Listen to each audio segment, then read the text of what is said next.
WhatsApp guys, आज हम देखने वाले हैं बॉलीवुड में क्यों होता है हिंदू धर्म का अपमान, राम मंदिर इनॉग्रेशन, अन्नपूर्णी। आज का फनतंत्र का एपिसोड है। वीडियो होगी, एक सीरीज आई है अन्नपूर्ण करके, जिसपे एक वो चला सीरीज रखा है, मूवी है शायद, कुछ है बॉयकॉट नेटफ्लिक्स इंडिया करके।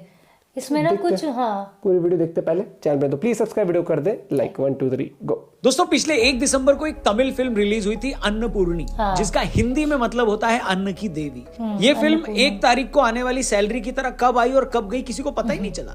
ओरिजिनली तमिल में रिलीज हुई ये फिल्म बुरी तरह फ्लॉप हो गई, मगर 29 दिसंबर को ये फिल्म हिंदी समेत कई और रीजनल लैंग्वेजेस में OTT पर रिलीज होती है।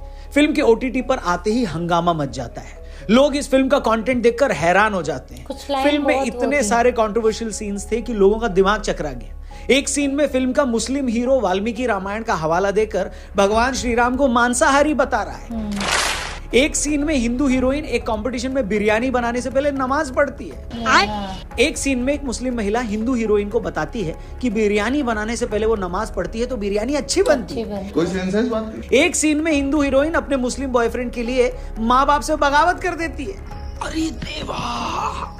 देखते ही देखते ये सारे सीन सोशल मीडिया पर वायरल हो गए। लोग सवाल करने लगे कि भैया ये क्या है, बिरयानी बनाने का नमाज पढ़ने से क्या लेना देना? ये फूड यानी भोजन कब से हिंदू मुस्लिम हो गए? और नमाज पढ़ने से अगर मुस्लिम महिला बिरयानी अच्छा बनाती है तो तुमने हिंदू हीरोइन को सिर ढकवाकर बिरयानी बनाने से पहले नमाज क्यों पढ़वा दी? हेलो, ये सरासर प्रोपेगेंडा नहीं है तो क्या है? इसके उलट अगर कोई फिल्म बनाने से पहले ये दिखा देता कि मुस्लिम हीरोइन हलवा बनाने से पहले भगवान राम की पूजा करती है तो क्या लोग इसे हजम कर लेते? बताइए, क्या कोई लॉजिक है इस बात में? ये सरासर प्रोपेगेंडा नहीं है तो क्या है? ऐसा लोग कह रहे हैं। हैरानी ये है कि जब कश्मीर फाइल्स या केरला स्टोरी जैसी सच्ची कहानियों पर फिल्में बनती हैं तो लोग इसे प्रोपेगेंडा बताते हैं। ये साबित करते हैं कि नहीं ऐसा कुछ हुआ ही नहीं है। तब यही लोग शिकायत करते हैं कि ऐसी फिल्में तो एक कौम को गलत नजर से दिखाने के लिए बनाई गई।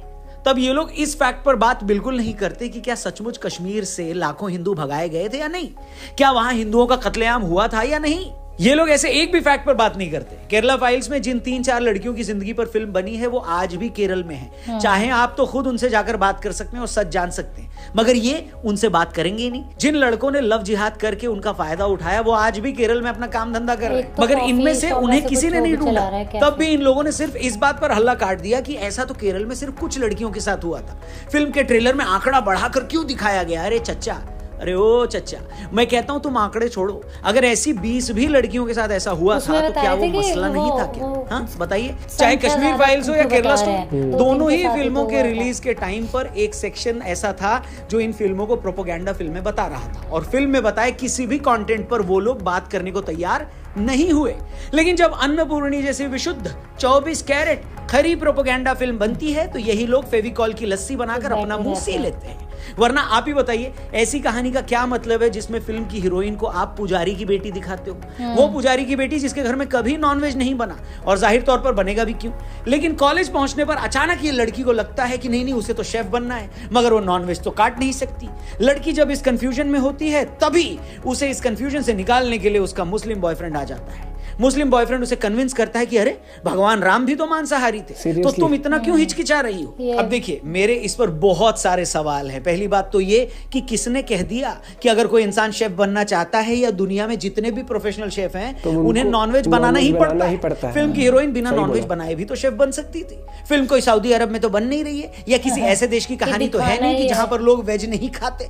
आज भी भारत में एक बहुत बड़ी आबादी है जो सिर्फ वेज खाती है। ऐसे में उस लड़की की क्या मजबूरी हो गई है कि भैया मुझे शेफ बनना है तो नॉनवेज तो काटना ही पड़ेगा या खाना ही पड़ेगा? बताइए। चलो एक पल के लिए ये मान भी लिया कि लड़की को नॉनवेज बनाना था, मगर इस बात को कन्विंस करवाने के लिए वहां एक मुस्लिम बॉयफ्रेंड की ही क्या जरूरत थी? बताइए। मुस्लिम बॉयफ्रेंड अगर दिखाया भी हो तो वो वाल्मीकि रामायण को कोट करके उसे कन्विंस कर रहा है। श्री राम, हाँ वाल्मीकि रामायणத்துல சொன்னது। वाह बेटे वाह, तुम तो बड़े हैवी ड्राइवर निकले।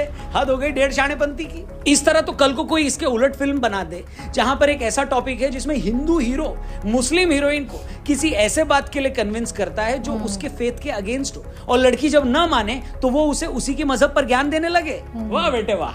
अब आते हैं सबसे बड़े झूठ पर। वही झूठ जो कुछ दिन पहले एनसीपी के नेता जितेंद्र आव्हाड ने बोला था, और वही झूठ इस फिल्म के मुस्लिम हीरो के मार्फत फिर से फैलाया जा रहा है। और झूठ ये कि भगवान राम मांसाहारी थे।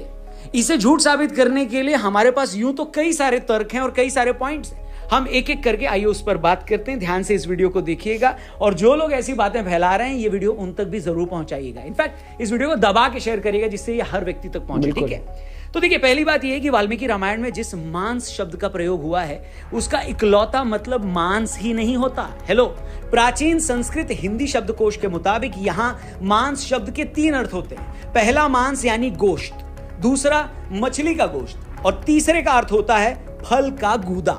वेदों के जानकार ये कहते हैं कि जिस मांस शब्द का इस्तेमाल करके ये कहा जा रहा है कि भगवान राम मांसाहारी थे, वो फलों का गूदा ही है और कुछ भी नहीं। क्या समझे? हिंदी और संस्कृत के विद्वान नित्यानंद मिश्र जी बताते हैं कि महाभारत के अनुशासन पर्व में तो भीष्म ने युधिष्ठिर को विस्तार से बताया है कि भगवान राम मांस नहीं खाते थे। इसके अलावा वेदों और भारतीय परंपरा के बड़े जानकार डॉक्टर आर रंगन की भी इस विषय पर राम इनसाइट्स इस नाम से किताब आई है। डॉक्टर रंगन आर्ग्यू करते हैं कि अगर वाल्मीकि रामायण में भगवान राम के 6 बार मांस खाने की बात है तो वहां 20 ऐसे प्रसंग भी हैं जहां भगवान राम सिर्फ फल और कंदमूल खाने की बात कर रहे हैं। यहां तक कि सीता जी भी प्रतिज्ञा करती हैं कि वो लोग मांसाहार का सेवन नहीं करेंगे। डॉक्टर रंगन कहते हैं कि बहुत से लोग ये कहते हैं कि भगवान राम तो क्षत्रिय थे और क्षत्रिय तो मांसाहार खाते ही थे, तो भगवान राम भी खाते ही होंगे।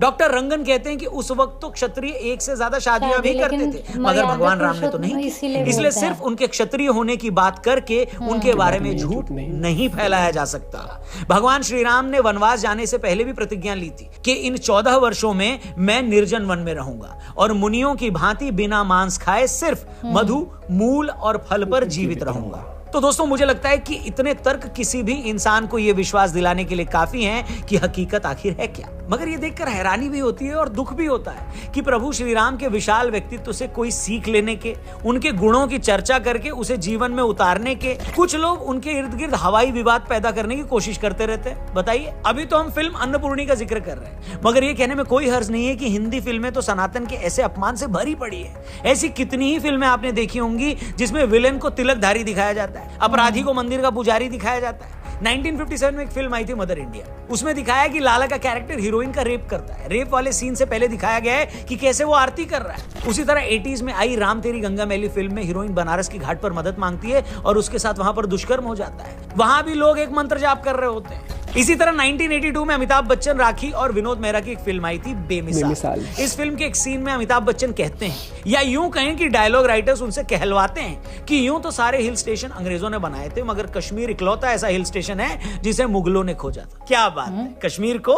मुगलों ने खोजा। हाँ, सच में यार, मेरे लिए यकीन करना मुश्किल है कि जिस वक्त राइटर ने ये बात लिखी, क्या उन्हें सच में ये नहीं पता था कि कश्मीर को किसने खोजा। और कुछ नहीं तो अगर राइटर ये भी सर्च कर लेता कि कश्मीर का नाम कश्मीर आखिर पड़ा कैसे, उसे तभी इसकी हकीकत पता लग जाती। अरे भाई, जिस कश्मीर का नाम ही ऋषि कश्यप के नाम पर है, जो सैकड़ों सालों तक कश्मीरी पंडितों की भूमि रही है, उसके लिए फिल्म का किरदार बड़ी बेशर्मी से कह रहा है या उससे कहलवाया जा रहा है कि इसे तो मुगलों ने खोजा। और इसी सीन में जैसे अमिताभ बच्चन कहते हैं कि कश्मीर को तो मुगलों ने खोजा है, तो राखी का कैरेक्टर पलट कर बोलता है, मुगलों का तो जवाब ही नहीं। उनका म्यूजिक देखिए, पेंटिंग देखिए, आर्किटेक्चर देखिए। समझ रहे हो? समझ रहे हो ना? अब आप देख रहे हैं किस तरह चीजें धीरे धीरे जनता के मन में फीड की जाती है। अब ये सब अगर कोई पॉलिटिकल पार्टी करे तो समझ में भी आता है, मगर फिल्म की आड़ में इस तरह का एजेंडा चलाना सच में शर्मनाक था। दोस्तों, हिंदू पुजारी का बलात्कारी होना, हिंदू विलेन का तिलकधारी होना, संस्कृत निष्ठ हिंदी बोलने वाले को जोकर बताकर पेश करना, मुगलों की शान बढ़ाने के लिए कश्मीर की खोज को जबरन उनसे जोड़ देना, ये सब प्रोपेगेंडा नहीं था तो और क्या था, बताइए। और यहाँ एनिमल फिल्म में बॉबी देओल के कैरेक्टर को मुस्लिम दिखा देते हैं तो इसमें कुछ लोगों को सांप्रदायिक साजिशें नजर आती है। हेलो, क्या बात है सर, क्या बात है सर, क्या बात, ये बात है। बहुत बढ़िया। मगर हैरानी की बात यह है कि आज सोशल मीडिया के इतना स्ट्रांग होने के बावजूद, आम लोगों में अपने कल्चर को लेकर इतनी अवेयरनेस बढ़ने के बावजूद कुछ लोग एजेंडा फैलाने से बाज नहीं आ रहे। और यह देखकर और भी ज्यादा दुख होता है कि एक तरफ पूरा देश, पूरा समाज, देश का हर गली मोहल्ला राममय हो चुका है, लोग सिर्फ 2 महीने में दूसरी दिवाली मनाने की तैयारी कर रहे हैं, वहीं पर दूसरी तरफ कुछ लोग अब भी प्रभु श्री राम पर आपत्तिजनक बातें करने में लगे हुए हैं। मगर जैसा कि कहते हैं ना कि सूरज पर थूकने से सूरज तो नहीं बुझता, मगर आपका मुंह जरूर गंदा हो जाता है। तो हमारी शुभकामनाएं हैं ऐसे लोगों के साथ जो लगातार ऐसी बातें करके अपना मुंह, अपनी जबान गंदी करवा रहे हैं। बाकी हम ऐसे लोगों की खबर बराबर लेते रहेंगे ताकि इन्हें यह पता रहे कि यूं ही झूठ बोलकर नहीं निकला जा सकता। इनके हर एक पाप का हिसाब किया जाएगा, इनके हर एक झूठ का पर्दाफाश किया जाएगा। उम्मीद करते हैं आपको हमारा हिसाब किताब अच्छा लगा होगा। अगर सच में अच्छा लगा तो ये वीडियो शेयर करके इसे अपने दोस्तों इस तक बारे में जरूर मेरे को पहुंचाएं। पता नहीं बाकी था, जल्दी हम आर्टिकल पढ़ता हूँ, फिर मैंने पूरा पढ़ा नहीं, बस मूवी का ये आ रहा था कि नेटफ्लिक्स को बॉयकॉट करने के लिए कुछ चल रहा था। मैं रात के टाइम मैंने पढ़ा था आर्टिकल, फिर खोला नहीं, मैं टाइटल पढ़ के बस, तो अब पता लगा क्या है पूरा मामला। और भैया सीरियसली आप मूवी बना रहे हो, आप हर एक चीज को मस्ती मजाक में बनाते हो, लेकिन इन चीजों को जो सेंसिटिव चीजें होती हैं कि इंसान के रिलीजन को लेकर, उस चीज में आप नहीं कर सकते, जबकि जिसका जिक्र, जिसकी इंफॉर्मेशन भी आपके पास ना हो। नहीं है, बस सीधा। और कितना क्लियर बोल दिया कि वो तो खुद मांसाहारी थे। मतलब केरला स्टोरी बनाई तो एग्जाम्पल, केरला स्टोरी बनी थी ना, तो उसमें जिनके साथ हुआ वो आज भी हैं, उनसे पूछा गया, किया है, वो वहाँ पे कैफे चला रहे हैं यहाँ पर। मतलब कि ये तो मुझे तो ऐसा लगता है कि ये गए थे वहां पर, रामायण के टाइम पर पहुंच गए और वहां पर पूछ के आए थे यार, सीरियसली। और उस तरीके से डाइवर्ट कर दिए चीजों को। एक वो मंत्री थे, कौन थे जिन्होंने यही कहा था, मतलब उन्होंने मूवी देख के कह दिया था। हाफ नॉलेज भैया बहुत डेंजरस होती है, और बिल्कुल भी नॉलेज ना होना फिर भी कुछ भी बोल देना तो और ज्यादा डेंजरस होता है। और भैया नेटफ्लिक्स मुझे लगता है कि हटाएगा मूवी, लगता है मुझे, क्योंकि जहां पर उस तरीके की बात आती है या तो इंडिया में रिस्ट्रिक्ट कर देगा। हाँ, ये हो सकता है भाई सीरियसली मुझे कई बार ऐसा लगता है कि हमने मूवीज इतनी देखी हैं, एक टाइम पर हम मूवीज देखते थे तब हम इतना समझ नहीं पाते थे, जैसे अब हम देखते हैं कितनी मूवीज बनती थी। हाँ। जोधा अकबर बना दी, इस तरीके से बनती थी। तो भाई देखो, प्रोपेगेंडा तो कहीं ना कहीं चलता है, ये चीज आपने देखी होगी भैया। और मुझे ऐसा लगता है बॉलीवुड में भी ना दो हैं ग्रुप्स अलग अलग टाइप के, जो एक अलग टाइप की मूवीज बनाते हैं, एक अलग। लेकिन फिर भी मुझे हैरानी होती कि आप इस तरीके से कैसे मैनिपुलेट कर सकते हो कि जितना इस मूवी में दिखाया, तो थोड़ा ज्यादा ही शॉकिंग नहीं था कि बिरयानी अच्छी बनेगी, आप नमाज, भाई तुम्हें बनानी, तुम बना लो। तुम अगर हिंदू लड़की को कैसे कॉम्प्लीमेंट देता है कुछ तो कि बिरयानी, वो तो वो फिर कहती है कि बिरयानी इसलिए अच्छी बनी है क्योंकि इससे पहले मैंने नमाज पढ़ी थी। ये उसका डायलॉग है। जो कौन है वो हीरोइन जो है इसकी। भाई देखो, अगर तुम जिस धर्म के हो, आप अपने भगवान का नाम लेकर कुछ कर रहे हो, चलो ठीक है, लेकिन आप जो उस धर्म का नहीं है, लेकिन आप उसको ये कह रहे हो कि आप ये वाली चीज कर दोगे इस धर्म के हिसाब से, तो और उसको बोलते हैं अपने भगवान का नाम। नॉर्मली हम क्या कहते थे, भगवान का नाम ले भाई हो जाएगा बढ़िया, है ना। अपने बंदे को, अब मैं मान ले ये हिंदू है, ठीक है, हिंदू धर्म फॉलो करती है, मैं इसको कह दूं कि नमाज पढ़ ले तेरा काम हो जाएगा, ये भी एक बार को शौक हो जाए भाई यार। हाँ, मेरे इसके लिए आउट ऑफ सिलेबस हो गया ना वो चीज। इसके लिए वो चीज होगी कि जो ये है ही नहीं, जो इस चीज की इसके लिए नहीं है वो। तो आप समझ रहे हो ना क्रोनोलॉजी जो समझा रहा हूं मैं, और वही चीज अटपटी लगी और सबको अटपट लगी, तभी वो चीज चल रही है बॉयकॉट के लिए। आपका इस मुद्दे पर क्या कुछ कहना है जरूर बताइएगा। मिलते हैं आपसे वीडियो के साथ, बाय बाय, टेक केयर।